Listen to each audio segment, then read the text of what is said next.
प्रिय मित्रों, नमस्कार। मैं ओझा सर धरा क्लासेस के माध्यम से आपको इस वीडियोज़ में डायरेक्ट से इनडायरेक्ट बनाने के बारे में बताऊंगा। इसके पीछे वाले पार्ट में मैंने डायरेक्ट से इनडायरेक्ट बनाने के बारे में अफर्मेटिव सेंटेंस का बताया था, और आज मैं आपको इंट्रोगेटिव सेंटेंस के बारे में डायरेक्ट से इनडायरेक्ट कैसे बनावें इसके बारे में बताएंगे।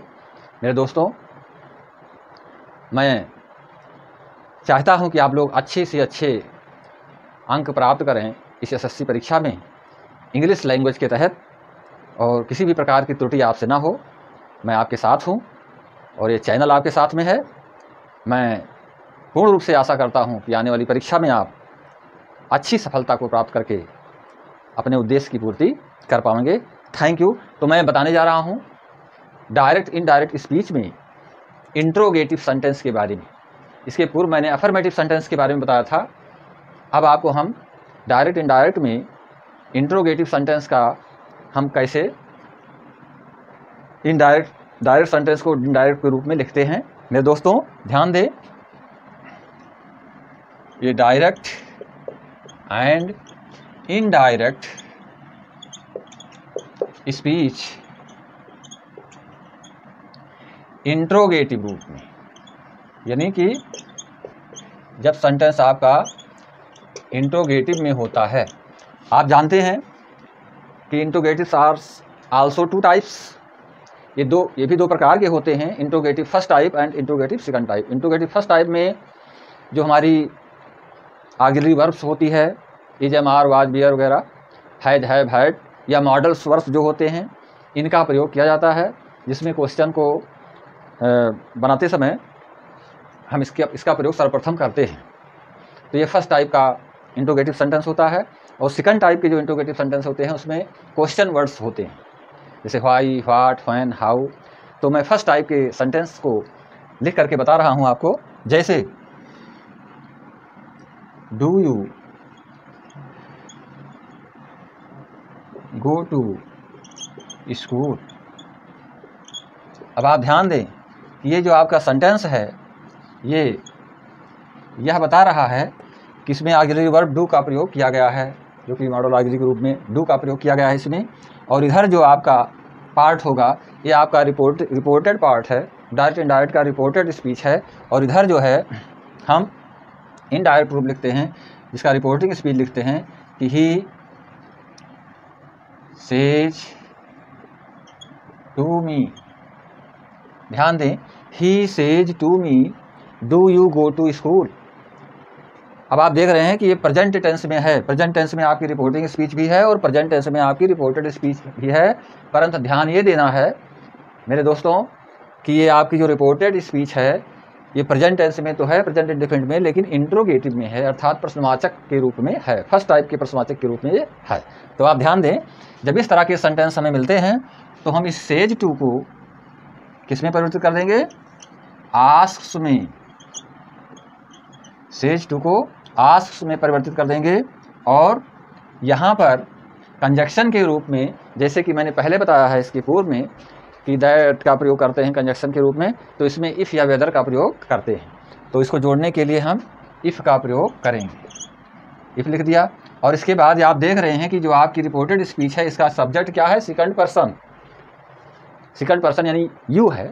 तो यू का परिवर्तन हम आपको बता चुके हैं, ये आपके सब ऑब्जेक्ट के अनुसार होगा, जो कि रिपोर्टिंग स्पीच का ऑब्जेक्ट मी है, तो यहाँ क्या हो जाएगा? आई। और इसको हम इसी रूप में लिख देंगे, आई गो टू स्कूल। तो ये आपका डायरेक्ट से इनडायरेक्ट स्पीच में परिवर्तित हो गया सेंटेंस कि he asks me if I go to school. अब आप देखेंगे क्योंकि ये प्रेजेंट टेंस में था तो इसमें टेंस संबंधी कोई परिवर्तन नहीं किया गया। इसी क्रम में अब आप देखिए कि he will say to me are you reading a book.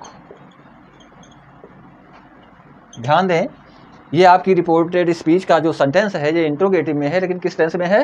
Present continuous tense में है। मेरे भाइयों बहनों, ये प्रेजेंट कंटीन्यूअस टेंस में ये आपकी रिपोर्टेड स्पीच है यहाँ पर। तो इसको हम रिपोर्टिंग स्पीच के अनुसार, पहले हम रिपोर्टिंग स्पीच को चेक करेंगे कि ये किस टेंस में है। तो हम देख रहे हैं कि ये फ्यूचर टेंस में है। अब फ्यूचर टेंस में कैसे है? क्योंकि यहाँ पे बिल लगा हुआ है।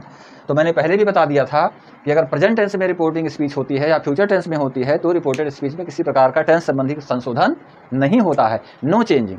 तो यहाँ पर आपको क्या करना है कि he will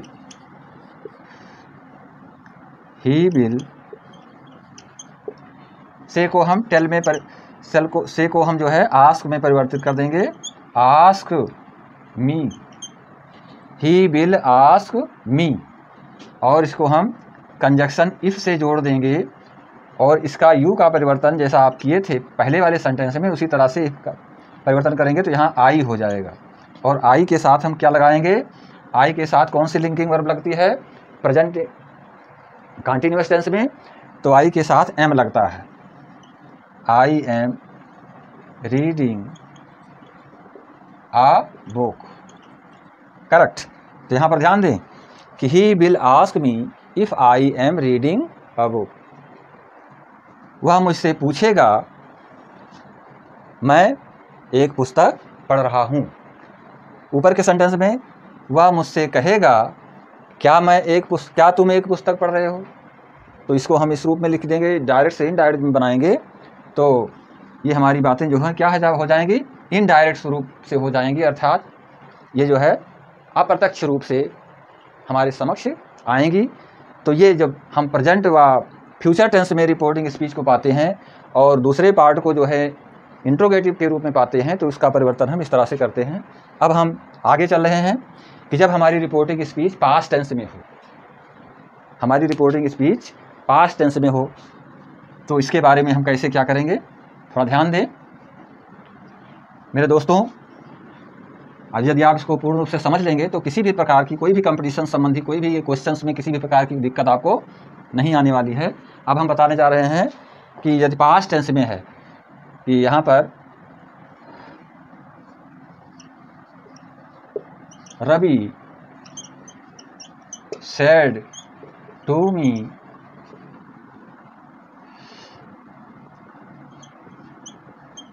are you writing your letter, are you writing your letter, Ravi said to me are you writing your letter, ये पार्ट आपका, ये भी आपका प्रेजेंट कंटीन्यूअस टेंस के इंट्रोगेटिव के रूप में है।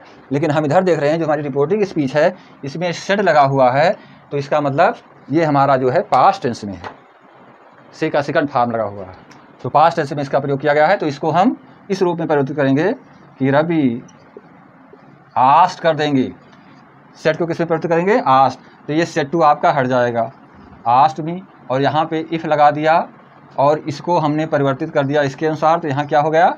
आई, और आई हो गया। अब इस टेंस को भी हमें पास्ट टेंस में परिवर्तित कर देना है। इस सेंटेंस को, रिपोर्टेड स्पीच के सेंटेंस को जो इंट्रोगेटिव में है इसको भी हमें अफर्मेटिव बना करके और पास्ट टेंस में कन्वर्ट कर देना है, अर्थात पास्ट कंटीन्यूअस में कन्वर्ट कर देना है। तो यहाँ पर लिखेंगे हम इफ़ आई वाज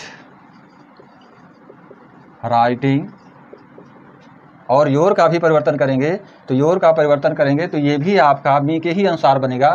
तो जैसे आई से माई होता है उसी तरह से यू से योर होता है, तो यहाँ हो जाएगा माई लेटर, करेक्ट सेंटेंस। देखें भाई यहाँ पर Ravi asked me if I was writing my letter, इसको हम इस रूप में कन्वर्ट कर देंगे मेरे दोस्तों। तो आप थोड़ा परिश्रम करें, everything is possible in your life, you will get surely, मेरा ये विश्वास है। तो आप थोड़ा ध्यान दें, तो इस पर ये भी करना है हमको। इसी प्रकार से हम दूसरा भी सेंटेंस लिख रहे हैं कि she said to Anil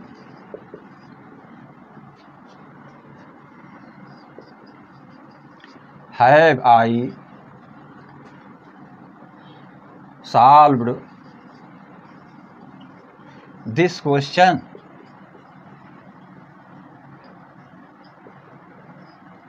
have I solved this question. She said to Anil have I solve this question. तो यहाँ पर आप देख रहे हैं कि ये हमारा सेंटेंस जो है रिपोर्टेड स्पीच का जो सेंटेंस है इंट्रोगेटिव में, एक किस टेंस में है, प्रेजेंट परफेक्ट टेंस में है। तो प्रेजेंट परफेक्ट टेंस में हम कैसे जान पाए, क्योंकि यहाँ पर ऑक्सिलरी वर्ब हैव का प्रयोग किया गया है और वर्ब की थर्ड फॉर्म का प्रयोग किया गया है, तो हम समझ पाए कि ये जो है प्रेजेंट परफेक्ट टेंस में ये सेंटेंस है हमारा और इंट्रोगेटिव में है। और इधर का सेंटेंस जो है रिपोर्टिंग स्पीच हमारी जो है किस में है, पास्ट टेंस में है। तो इसको भी हमें परिवर्तित करना है, तो हम क्या करेंगे, सी आस्क्ड अनिल, और यहाँ पर अब आप लोग समझ गए होंगे, इफ लगा देंगे और उसके बाद आई का परिवर्तन सी के अनुसार करेंगे तो सी ही हो जाएगा। और जब सी होगा तो इस प्रेजेंट परफेक्ट को हमें पास्ट परफेक्ट में बदल देना है। तो सी हैड सॉल्व्ड, और ये जो आपका डिमॉन्स्ट्रेटिव प्रोनाउन है तो इसमें जो है हम दिस को क्या करेंगे, दैट में प्रयोग कर देंगे, सॉल्व दैट क्वेश्चंस हो जाएगा, क्योंकि दिस का दैट, दीज का दोज, हियर का दियर, ये परिवर्तन होते हैं, टुडे का दैट डे, ये सब आपको ध्यान रखना है। तो यहाँ पर she asked Anil if she had solved that questions, इस तरह से हमें इसका परिवर्तन कर देना होता है। अब हम नेक्स्ट जो सेंटेंस आपको बताने जा रहे हैं, अगला बताने जा रहे हैं, उसमें जो है ये प्रयोग किया गया है कि यदि हमारा डायरेक्ट सेंटेंस इंट्रोगेटिव के रूप में हो परंतु क्वेश्चन वर्ड उसमें लगे हों, तो क्वेश्चन वर्ड लगे होंगे तो हम उसको कैसे बनाएंगे, मैं इसे बता रहा हूँ। मेरे प्यारे दोस्तों, आप लोग थोड़ा ध्यान दें तो सारी चीज़ें आपके समझ में आती जाएंगी, और आप किसी भी परीक्षा में जैसा CGL, CHSL, किसी भी मुकाम की परीक्षाओं को TT, BEd, सुपर टेट सब में पूछा जाता है, इस तरह से क्वेश्चन पूछा जाता है, स्पीच दे दी जाती है और विकल्प दिया जाता है, इसमें मल्टीपल चॉइस रहता है, आप सही विकल्प को ढूंढते हैं। तो ध्यान दें, यहाँ पर हम लिख रहे हैं मनोज said to me, और इसमें क्वेश्चन वर्ड का प्रयोग कर रहे हैं, why are you doing this। ध्यान दें, why are you doing this, Manoj said to me why are you doing this। अब यहाँ पर आपको ध्यान देने की बात यह है कि जो आपकी रिपोर्टेड स्पीच है ये क्वेश्चन इंट्रोगेटिव के रूप में है, और ये क्वेश्चन वर्ड यहाँ पर व्हाई लगा हुआ है। क्या लगा हुआ है, व्हाई लग जाए, व्हेन, व्हाट, हाउ, व्हेयर, इस तरह से जब क्वेश्चन वर्ड लग जाते हैं तो इसके लिए हमें डायरेक्ट से इनडायरेक्ट बनाते समय क्या ध्यान रखना होता है, अभी मैं आपको बता दे रहा हूँ। जैसे मनोज, यहाँ पे सेड टू को किस में बदल जाएगा, आस्क्ड मी, और ये जो क्वेश्चन वर्ड व्हाई लगा हुआ है इसी को ही हम लिख देंगे।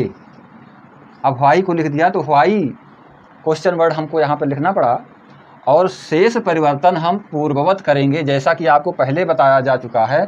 तो यू का परिवर्तन हम मी के अनुसार करेंगे तो क्या हो जाएगा, आई, और ये पास्ट कंटिन्यूअस में परिवर्तित कर देंगे तो आई वाज डूइंग, और दिस का परिवर्तन करके क्या कर देंगे, दैट। तो यहाँ पर देखिए कि Manoj asked me why I was doing that. ये बात आपके समझ में आ गई होगी कि मनोज ने मुझसे पूछा, यहाँ पे व्हाई से कोई मतलब नहीं है, मैं जो कर रहा था, आई वाज डूइंग दैट, वो जो मैं कर रहा था, अर्थात जिसके बारे में मनोज ने पूछा वो जो मैं कर रहा था। तो यहाँ पर व्हाई जो है, अब यहाँ पे क्वेश्चन वर्ड का प्रयोग नहीं किया गया, यहाँ पे क्वेश्चन मार्क का प्रयोग नहीं किया गया। क्यों नहीं किया गया, क्योंकि ये जो क्वेश्चन वर्ड था ये कंजक्शन का कार्य किया है।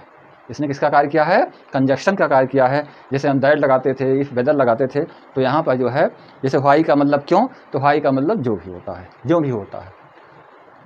व्हाट का मतलब क्या, तो व्हाट का मतलब जो भी होता है। तो यहाँ पे इस जो क्वेश्चन वर्ड हमारा था, ये क्वेश्चन वर्ड हमारा क्या कार्य कर रहा है, सेंटेंस को जोड़ने का कार्य कर रहा है। Reported speech and reporting speech is connecting here as a conjunction why is doing here. यहाँ पर जो है कंजक्शन के रूप में हमारा वाई कार्य कर रहा है।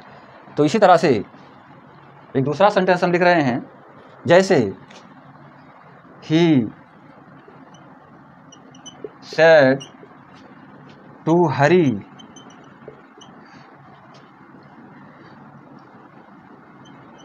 Where do you go today. ध्यान दें, ये इन्वर्टेड कामा में ही रहेगा, ये सेंटेंस हमारा इन्वर्टेड कामा में ही रहेगा। He said to Hari where do you go today. Hari ने मुझसे कहा तुम आज कहाँ जाते हो। Where do you go today. तो यहाँ पर हम देख रहे हैं कि ये प्रेजेंट इंडेफिनिट टेंस में है, ये पास्ट टेंस में है, तो इसको इसी प्रकार से लिखा जाएगा। ही आस्क्ड हरी, और इस व्हेयर को हम व्हेयर के रूप में लिख देंगे और इसका परिवर्तन हम हरी के अनुसार करेंगे। तो यू सेकंड पर्सन है, इसका परिवर्तन जब हम हरी के अनुसार करेंगे तो यहाँ क्या लिखा जाएगा, ही, व्हेयर ही।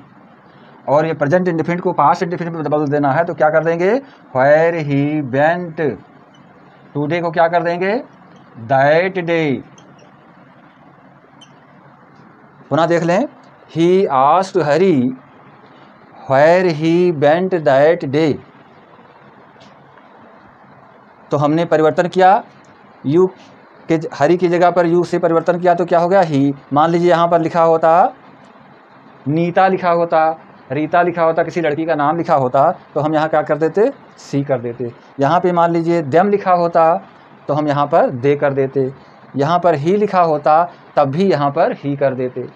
हिम लिखा होता तो भी यहाँ पर ही कर देते।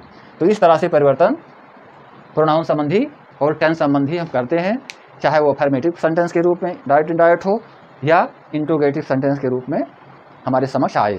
अब मैं अगला पार्ट्स आपको बताने जा रहा हूँ, इसके बारे में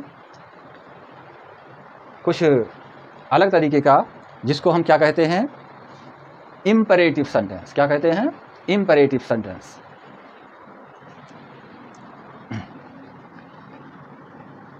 मेरे प्यारे दोस्तों, आप लोग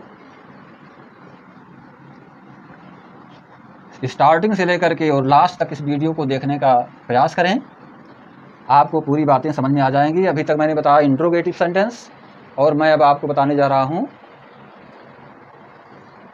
इंट्रोगेटिव सेंटेंस के पश्चात इम्परेटिव सेंटेंस। इम्परेटिव सेंटेंस, मेरे दोस्तों ध्यान दें, अब इंट्रोगेटिव के पश्चात मैं आपको इम्परेटिव सेंटेंस के बारे में बताने जा रहा हूं कि इम्परेटिव सेंटेंस का आप डायरेक्ट से इनडायरेक्ट किस रूप में बनाएंगे। तो यहाँ पर ध्यान दें, इम्परेटिव क्या होता है।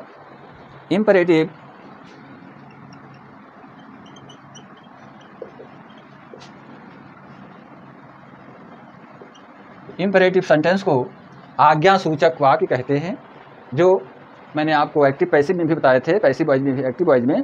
तो डायरेक्ट से इनडायरेक्ट बनाते समय भी इसमें भी इम्परेटिव सेंटेंस का प्रयोग किया जाता है। यह इम्परेटिव सेंटेंस जो है 3 कैटेगरीज में हमें प्रयोग में मिलता है। जैसे हम रिक्वेस्टेड के रूप में करते हैं, एडवाइस के रूप में करते हैं और ऑर्डर्स के रूप में करते हैं।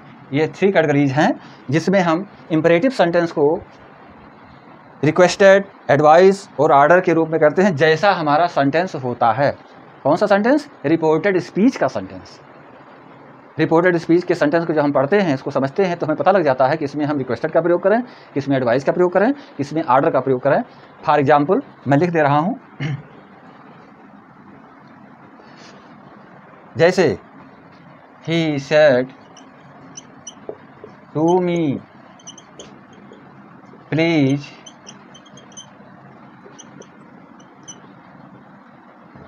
कम हियर। ध्यान दें, उसने मुझसे कहा प्लीज़ कम हियर, कृपया यहाँ आइए। तो रिक्वेस्ट ही किया जा रहा है, निवेदन किया जा रहा है। तो इसको हम डायरेक्ट से इनडायरेक्ट के रूप में इस तरह से लिखेंगे, ही रिक्वेस्टेड मी। और ये प्लीज़ आपका गायब हो गया जब रिक्वेस्टेड लग गया, तो टू से जोड़ देंगे, टू। यहाँ पे आने की बात की जा रही है, तो यहाँ पे कम का क्या हो जाएगा, गो, और हियर का क्या हो जाएगा, दियर। तो इस तरह से हम इसका परिवर्तन करते हैं, रिक्वेस्टेड मी टू गो दियर। समझ रहे हैं?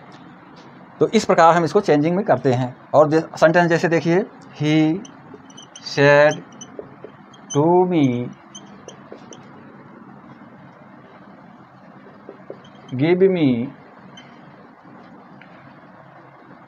मी some food, give me some food. तो इस सेंटेंस से हमें पता चल रहा है कि कुछ चीज़ मांगी जा रही है, तो यहाँ भी निवेदन ही किया गया है, तो यहाँ भी हम रिक्वेस्टेड का ही प्रयोग करेंगे। तो ही रिक्वेस्टेड मी, और इसको टू से जोड़ देंगे, टू गिव मी का परिवर्तन हम ही के अनुसार करेंगे, तो क्या हो जाएगा, हिम हो जाएगा, to give him some food. Clear हो गया कि he said to me give me some food, तो यहाँ पर he requested me to give him some food. तो हम इसको रिक्वेस्टेड में परिवर्तित करके और कंजक्शन यहाँ पर इन्फिनेटिव टू का प्रयोग करते हैं, अर्थात टू से इस सेंटेंस को दोनों को जोड़ देते हैं। तो ये हम रिक्वेस्टेड के रूप में जब हम सेंटेंस को देखते हैं कि इसमें जो है निवेदन किया गया है, रिक्वेस्ट किया गया है, तो हम रिपोर्टिंग स्पीच में रिक्वेस्टेड का प्रयोग करते हैं, सेड टू के स्थान पर किसका प्रयोग करते हैं, रिक्वेस्टेड का प्रयोग करते हैं। अगला जो है, अब आप देखें कि जिसमें एडवाइस का प्रयोग किया गया, एडवाइस का मतलब सलाह, सुझाव, विचार विमर्श करना, एक सुझावात्मक सेंटेंस के रूप में होता है। जैसे the doctor said to patient, the doctor said to patient take your medicine timely, यहाँ पे टाइमली, तो ये सेंटेंस इसमें टेक योर मेडिसिन टाइमली, अपनी दवा को समय से लीजिए, डॉक्टर किससे कह रहा है, the doctor said to patient, doctor जो है मरीज से कहे, डॉक्टर ने मरीज से कहा, क्या कहा कि टेक योर मेडिसिन टाइमली, अपनी दवा समय से लो, अपनी दवा समय से लीजिए। तो यहाँ पर हम क्या करेंगे, द डॉक्टर एडवाइज कर देंगे, इसको हम किस रूप में कर देंगे, advised patient, the doctor advise patient, और इसको सेम उसी प्रकार से टू टेक योर का परिवर्तन हम करेंगे, तो हिज हो जाएगा, हिज मेडिसिन टाइमली। इस प्रकार से हम इसको कन्वर्ट कर देंगे कि यहाँ पे सुझाव, एडवाइस दी जा रही है। इसी प्रकार से और देखें, the father said don't walk in the sun, ध्यान दें, पिता ने कहा कि धूप में मत टहलो, तो यहाँ पिता क्या कर रहा है, एडवाइस ही दे रहा है। तो एडवाइस के रूप में नेगेटिव भी होता है, don't go there, don't come here, don't waste your time, don't tell a lie. तो इस तरह से जब सेंटेंस आते हैं तो उसको हम इस प्रकार से लिखते हैं, the father advised not to, उसको क्या करेंगे, कर देंगे not to walk in the sun, धूप में मत टहलो, the father advised not to walk in the sun. और एक बात का ध्यान रखिए कि हमें यदि नॉट का प्रयोग, नॉट टू का प्रयोग नहीं करना है, तो यहाँ पर हम फॉरबेड का भी प्रयोग कर सकते हैं, यहाँ पर फॉरबेड का भी प्रयोग किया जा सकता है। The father forbade to walk in the sun, मैं इस तरह का सेंटेंस लिख दे रहा हूँ।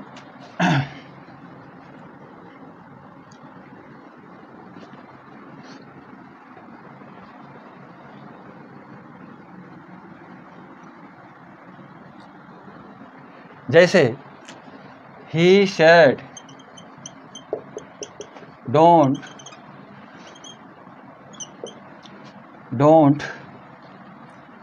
कम लेट, डोंट कम लेट, यहाँ पर इस सेंटेंस को, तो इसको हम इस तरह से कर देंगे, ही फॉरबेड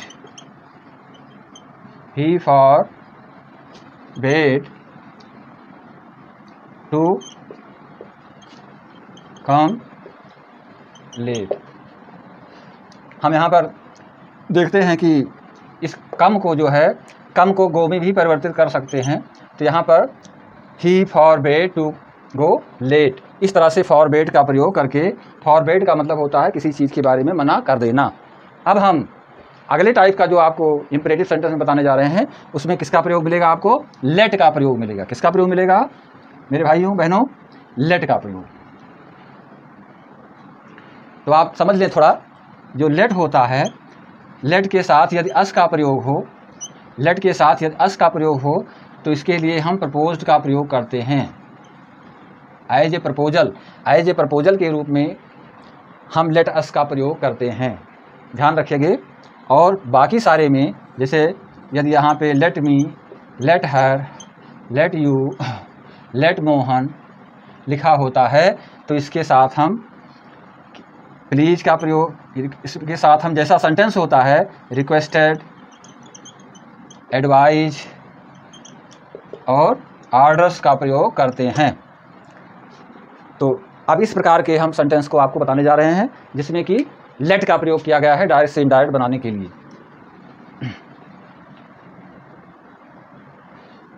हाँ, ध्यान दें, he said let us play in the park,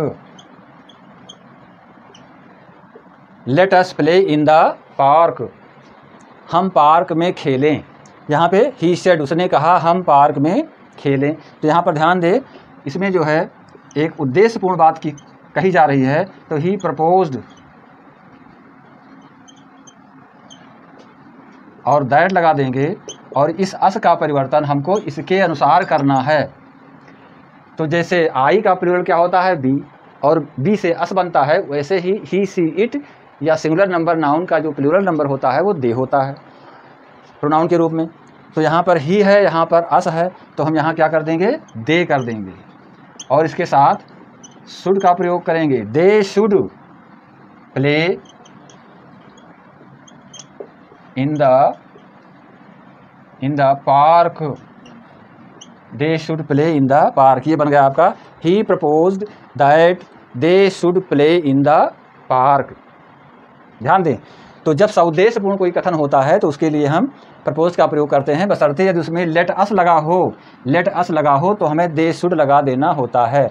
लेकिन यदि यहाँ पर रिपोर्टिंग स्पीच में ध्यान दें, हम एक सेंटेंस इस प्रकार से भी बता दे रहे हैं, जैसे बी सेड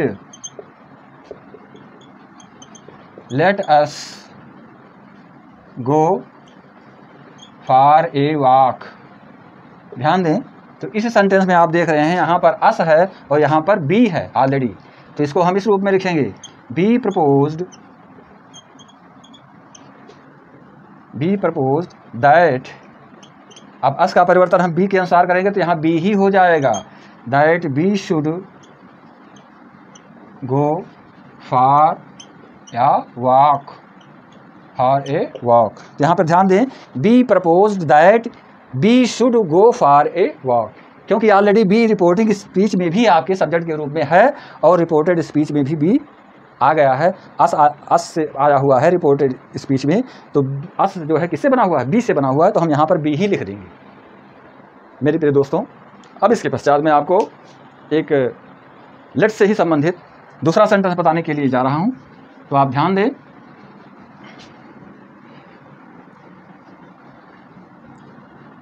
ध्यान दें, ही शेड, यहाँ पर let me play the hockey. ध्यान दें,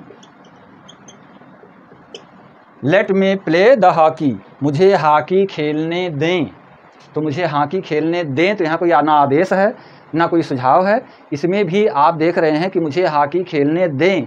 इस सेंटेंस में जो है निवेदन ही किया गया है, अर्थात इसे यहाँ पर किसका प्रयोग किया जाएगा? रिक्वेस्ट का प्रयोग किया जाएगा। तो यहाँ पर ध्यान दें, ही रिक्वेस्टेड टू लेट, इस मी का परिवर्तन हम इसके अनुसार कर देंगे, क्या हो जाएगा, हिम हो जाएगा। To let him play the hockey. Okay, ध्यान दें, तो यहाँ पर he requested to let him play the hockey, यहाँ पर हम इस लेट को किससे जोड़ दिए, टू लगा करके जोड़ दिए, बाकी सारे परिवर्तन जो है पूर्ववत किए गए जैसा कि आपको बताया गया है। अब हम एक दूसरा सेंटेंस लिख रहे हैं जिसमें जो है, इसमें तो प्लीज से संबंधित सेंटेंस था, अब ऑर्डर से संबंधित सेंटेंस देखें कि ही सेड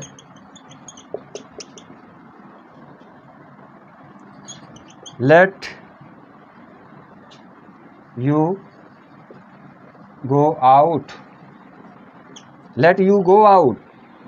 अब यहाँ पर आप ध्यान दें, तो जहाँ पर रिपोर्टिंग स्पीच में ऑब्जेक्ट नहीं होता है, उस स्थिति में हम वहाँ पर ऑब्जेक्ट मान भी लेते हैं, तो यहाँ पर हो जाएगा ही ऑर्डर्ड मी भी ले सकते हैं, he ordered me to let me go out. इस तरह से ही ऑर्डर्ड मी हम लिख सकते हैं to let me go out, क्योंकि यू का परिवर्तन ऑब्जेक्ट के अनुसार होता है। ऑब्जेक्ट यहाँ पर फर्स्ट पर्सन मान लिया गया है ऑब्जेक्ट के रूप में, तो ही सेड मी नहीं लिखा गया, फिर भी इसको मी मान करके यहाँ पर मी लिखा गया और उसको हम परिवर्तित करके यू को मी के रूप में लिख दिए। अब इसी प्रकार से हम ये ध्यान देंगे कि जब आदेशात्मक सेंटेंस आपको मिलें, प्लीज किताब, जब आदेशात्मक सेंटेंस, हाँ मेरे भाइयों अगला सेंटेंस देखें जो कि ऑर्डर से ही संबंधित है। The principal said let the boys come in. यहाँ पर ध्यान दें, let the boys come in, लड़कों को अंदर आने दो, तो यहाँ पर द प्रिंसिपल ऑर्डर्ड हो जाएगा, order to let the boys come in. इस तरह से हम इसको लिख सकते हैं। The principal said let the boys come in, the principal ordered to let the boys come in. इस रूप में हम लेट के साथ में ऑर्डर का भी प्रयोग करते हैं डायरेक्ट बनाते समय।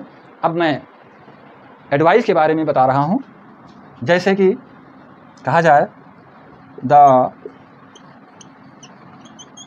Father said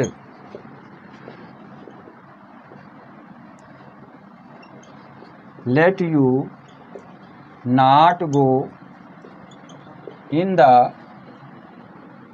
on the road. ध्यान दें, the father said let you not go on the road, यानी तुम्हें सड़क पर नहीं जाना है या चाहिए। तो यहाँ पर देखें, द फादर एडवाइज कर देंगे